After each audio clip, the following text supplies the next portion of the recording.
تو وہ اللہ کی اطاعت کیسے کرے گا؟ اس لیے اللہ تعالیٰ نے ہم کو ایمان کی بھی ذمہ داری دی کہ ایمان والے بنو، اور اس کی بھی ذمہ داری دی کہ دین سیکھنے والے بنو، علم والے بنو۔ علم نہیں ہوگا تو وہ اللہ کا حق نہیں پہچانے گا کہ اللہ کا کیا حق ہے، اللہ کا کیا حق ہے۔ علم نہیں ہے تو خبر نہیں ہے ہاں کہ اللہ کا کیا حق ہے۔ حضرت معاذ بن جبل سے حضور صلی اللہ علیہ وسلم نے پوچھا کہ معاذ، آپ کو معلوم ہے اللہ کا کیا حق ہے؟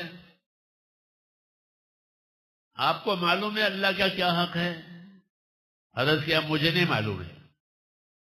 فرمایا اللہ کا حق یہ ہے کہ اسی کی عبادت کی جائے گی، اس کے ساتھ کسی کو شریک نہیں کیا جائے گا۔ ایک اللہ ہے، اسی کی عبادت ہوگی، یہ اللہ کا حق ہے۔ تو آدمی کو علم نہیں ہوگا تو وہ اللہ کا حق کیسے ادا کرے گا؟ اس لیے ایمان اور اطاعت صحیح کرنے کے لیے ہمارے پاس دین کا علم ہونا چاہیے۔ ہمارے تبلیغ میں تیسرا نمبر ہے، وہ کیا ہے؟ بولو۔ علم و ذکر۔ علم و ذکر تیسرا نمبر ہے۔ یہ خالی تبلیغ جماعت کے لیے نہیں ہے، سارے مسلمانوں کے لیے ہے کہ ہر مسلمان اپنی زندگی علم و ذکر والی بناوے۔ جی ہاں، علم و ذکر کی مثال ایسی ہے جیسے ریل کی پٹڑی۔ ریل چلتی ہے دو پٹڑی پر، صحیح ہے نا؟ دو پٹڑی، ایک پٹری پر چلے گی، دو پر چلے گی۔ مسلمان کی زندگی دینی بنے گی علم و ذکر سے۔ ہاں، یہ دو پٹڑی ہے۔ تیسرا نمبر جو ہے وہ اس کی، تیسرے نمبر کی تو بات ہی نہیں ہوتی۔ ہاں، نکلنے کی بات ہوتی ہے، تیسرے نمبر کی بات نہیں ہوتی۔ تیسرا نمبر اتنا ضروری ہے جس طرح ریل کی پٹڑی، کہ بغیر پٹڑی کے ریل چل نہیں سکتی، اور پٹڑی ہے تو وہ ہزاروں میل جائے گی۔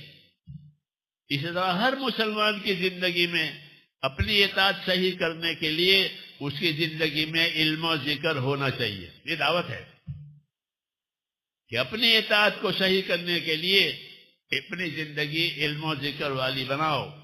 اللہ تعالیٰ نے ہم کو ایمان بھی دیا ہے، علم بھی دیا ہے، اور علم دو طرح کا دیا، ایک فضائل کا علم دیا، ایک مسائل کا علم دیا۔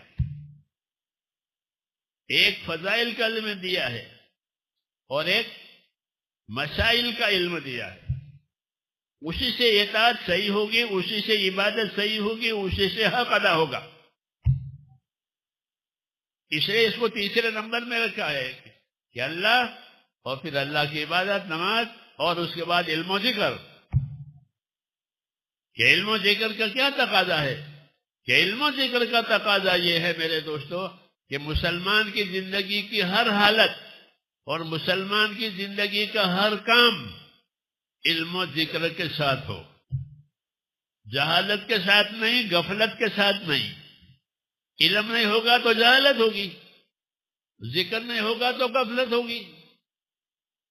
قاعدے کی بات ہے، قاعدے کی بات ہے کہ علم نہیں ہوگا تو جہالت، اور ذکر نہیں ہوگا تو غفلت۔ اس لیے کہا ہر مسلمان کی زندگی وہ علم و ذکر والی بنے۔ جب وہ کوئی کام کرے تو یہ دیکھے کہ مجھے اللہ نے کیا حکم دیا ہے، مجھے اللہ نے اس کام میں کیا حکم دیا ہے، اور اس حکم کے پورا کرنے کا نبی نے کیا طریقہ بتایا ہے، یہ دیکھے پھر وہ کام کرے۔ تو یہ علم و ذکر ایسا ہو گیا جیسے ریل کی پٹڑی، کہ ریل بغیر پٹڑی کے چل نہیں سکتی۔ اس لیے ایمانی زندگی، اسلامی زندگی بغیر علم و ذکر کے نہیں ہو سکتی۔ علم و ذکر کے ساتھ ہی ایمانی اور اسلامی زندگی ہوگی۔ کہ جو کام آوے اس پہلے دیکھے اس میں خدا کا کیا حکم ہے، اور اس حکم کے پورا کرنا نبی نے کیا طریقہ بتایا ہے، پھر اس کی کیا فضیلت ہے کہ اگر میں نے یہ عمل کیا تو مجھے کیا ملے گا، اور نہیں کروں گا تو کیا سزا ہوگی.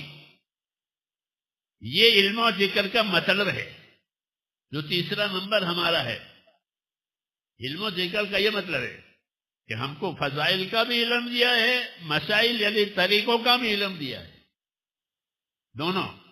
اس لیے دین سیکھنے کے لیے فضائل کا علم بھی ہو، تاکہ ہر مسلمان کو اپنے عمل کی قیمت معلوم ہو جائے کہ میرے عمل کی کیا قیمت ہے.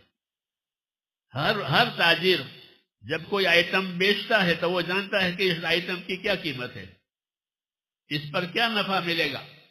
ایسا کوئی تاجر نہیں کہ کوئی چیز بیچے اور اس کو خبر نہیں کیا نفع ہے کیا نقصان ہے. ایسا ہے؟ ایسا کوئی تاجر نہیں. ہر تاجر دیکھتا ہے کیا نفع ہوا، کتنے میں آیا تھا یہ، کتنے میں گیا ہے، نفع نقصان. تو ایسا ہر مسلمان اپنی زندگی کے نفع نقصان کو دیکھے کہ فضائل کا علم علماء کی طرف رجوع کرو، وہ بتائیں گے. ہاں، وہ بتائیں گے مسائل کا علم. اور جو فضائل کا علم ہے وہ اللہ کے راستے میں نکل کر، جماعتوں میں نکل کر، اپنے گھروں میں، مسجدوں میں، حلقوں میں فضائل کا علم حاصل کرے. فضائل کے علم سے یقین پیدا ہوتا ہے، خوف خدا پیدا ہوتا ہے، عمل کرنے کا جذبہ بنتا ہے. جب عمل کرنے کا جذبہ بنے تو صحیح عمل علماء سے پوچھو کہ اس عمل کا صحیح طریقہ کیا ہے، سجدہ کرنے کا صحیح طریقہ کیا ہے، رکوع کرنے کا صحیح طریقہ کیا ہے، مال میں کتنی زکوٰۃ واجب ہوتی ہے، روزہ کن چیزوں سے ٹوٹ جاتا ہے. یہ باتیں علماء کرام بتائیں گے. مسائل اور دونوں باتیں ہونا ضروری ہے. فضائل کا ہونا اس لیے ضروری ہے کہ عمل کا یقین پیدا ہو جائے، عمل کا شوق پیدا ہو، نافرمانی کا خوف پیدا ہو. اور مسائل کا علم اس لیے ضروری ہے کہ طریقہ صحیح ہو جائے. طریقہ صحیح ہونے کے لیے اہل علم سے پوچھو. فاسألوا اہل الذکر ان کنتم لا تعلمون. اگر تم نہیں جانتے ہو تو جاننے والوں سے پوچھ لیا کرو. جیسے دنیا میں پوچھتے ہو، وکیلوں سے پوچھتے ہو، ڈاکٹروں سے پوچھتے ہو، بلڈروں سے پوچھتے ہو، پوچھتے نہیں پوچھتے.